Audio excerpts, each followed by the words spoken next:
Monsieur le Président, cher ami, je suis très heureux d'être ici à Madagascar, pour deux raisons.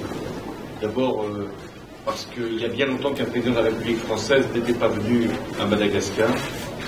Le dernier était Jacques Chirac. Et je souhaitais que, par ma visite, il soit bien compris par tous que Madagascar est pleinement réintégré dans la communauté internationale et a trouvé la stabilité politique qui lui a longtemps fait défaut. Et je voulais appuyer tous vos efforts pour justement permettre à votre pays maintenant de connaître le développement qui est attendu. Et la France sera à vos côtés. Il y a un certain nombre de coopérations que nous avons engagées, l'Agence française de développement, qui va augmenter encore ses activités ici. Il y a des grands projets, barrages hydroélectriques, grandes infrastructures, aéroports, tourisme, beaucoup peuvent être réalisés grâce à notre partenariat. Il y a aussi la question de la sécurité, je ne peux pas ici ne pas l'évoquer. Il y a eu plusieurs de mes compatriotes qui ont perdu la vie dans des conditions particulièrement atroces et je sais que vous travaillez pour résoudre cette question et elle est essentielle. Je rappelle qu'il y a 20 000 franco-français, souvent franco-malgaches d'ailleurs, qui ici vivent et de même nous avons en France une communauté malgache très importante, il me semble. Et il y a beaucoup de touristes qui viennent ici et qui veulent être éblouis par vos paysages, par votre végétation. Également, ils sont très heureux de l'hospitalité qui leur est faite, mais peuvent être inquiets pour leur sécurité, donc nous devons tout faire pour agir ensemble. La France sera également à vos côtés, puisque nous allons prendre l'initiative de rassembler des bailleurs pour que nous puissions vous apporter les fonds que vous attendez. Et puis il y a l'histoire, et j'aurai l'occasion de l'évoquer, pour souligner combien les Malgaches ont participé durant les deux guerres mondiales du XXe siècle à la défense de la France et combien aussi il y a à revenir sur un certain nombre d'épisodes particulièrement douloureux et ce sera l'occasion pour moi de les exprimer et de dire ma reconnaissance. Je viens aussi pour une seconde raison qui est le sommet de la francophonie.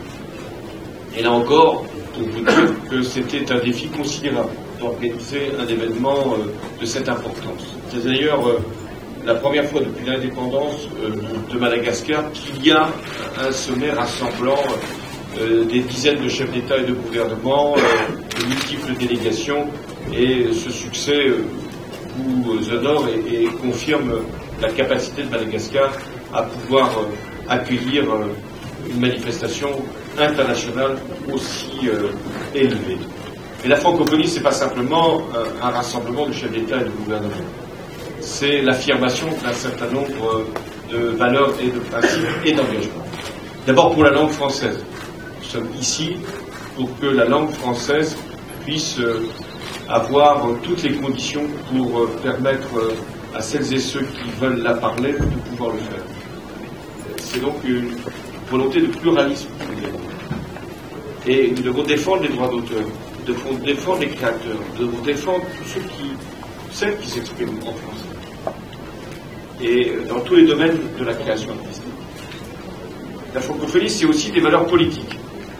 Et la démocratie, c'est les droits de l'homme, les droits de la femme, sont les conditions pour être pleinement membre de la francophonie. Être francophone, c'est pas simplement parler le français, c'est parler les valeurs universelles. Et parmi ces valeurs universelles, c'est la transparence dans les élections, c'est le respect de l'ordre constitutionnel, c'est aussi faire en sorte que les femmes soient considérées à l'égal des hommes et ne puissent pas être brimées, parfois atteintes dans leur dignité, comme c'est le cas trop souvent. Et nous devons faire, là encore, la démonstration que la francophonie, c'est une action et pas simplement une organisation. Enfin, la francophonie doit contribuer à nous rassembler pour lutter contre le fanatisme. C'est en ce sens que tout ce qui est fait pour lutter contre la radicalisation, pour échanger les expériences, pour faire que les jeunesses puissent davantage se comprendre et se connaître, c'est aussi un but que je poursuis.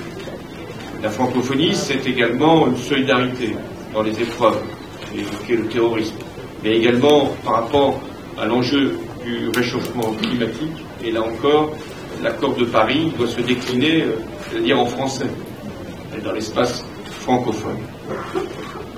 Je veux aussi insister sur le caractère exceptionnel de cette visite, parce que grâce à vous, la France peut parler dans l'océan Indien sans qu'elle soit regardée comme voulant soumettre l'océan Indien à je ne sais quelle influence. Nous sommes un pays de paix, d'équilibre et de développement. Et dans l'océan Indien, nous sommes, avec Mayotte et avec l'île de la Réunion, nous souhaitons qu'il y ait encore davantage d'échanges. Je terminais cette déclaration en évoquant l'événement qui s'est produit cette nuit et la mort de Fidel Castro. Fidel Castro a été une grande figure du XXe siècle. Il a suscité beaucoup d'espoir avec la révolution cubaine. Il a été pour beaucoup de peuples de l'Amérique latine, et pas seulement, à un moment une référence. Il y a eu aussi des désillusions, mais il a toujours voulu, avec fierté, défendre Cuba par rapport à toutes les pressions extérieures, et notamment à ce qu'était l'embargo qui frappait son pays. Et même si j'ai à plusieurs reprises dénoncé les manquements aux droits de l'homme à Cuba, j'ai toujours considéré que l'embargo était une décision unilatérale inacceptable. Et je me suis rendu, c'était en 2015 à Cuba, j'ai rencontré non seulement le président Raúl Castro, mais j'avais également eu un entretien avec Fidel Castro. Et au-delà de l'histoire, c'est l'avenir qui compte. Et je veux, à l'occasion de la disparition de Fidel Castro, encore insister pour que l'embargo qui pénalise Cuba puisse être levé, définitivement levé, et qu'il puisse y avoir une ouverture, un échange, et que Cuba puisse être pleinement dans la communauté internationale regardé comme un partenaire. La France regarde toujours Cuba comme un partenaire. Et c'est ce que j'ai voulu dire en m'y rendant. J'étais le premier chef d'État occidental à aller en visite à Cuba. Je l'ai fait justement dans cet esprit.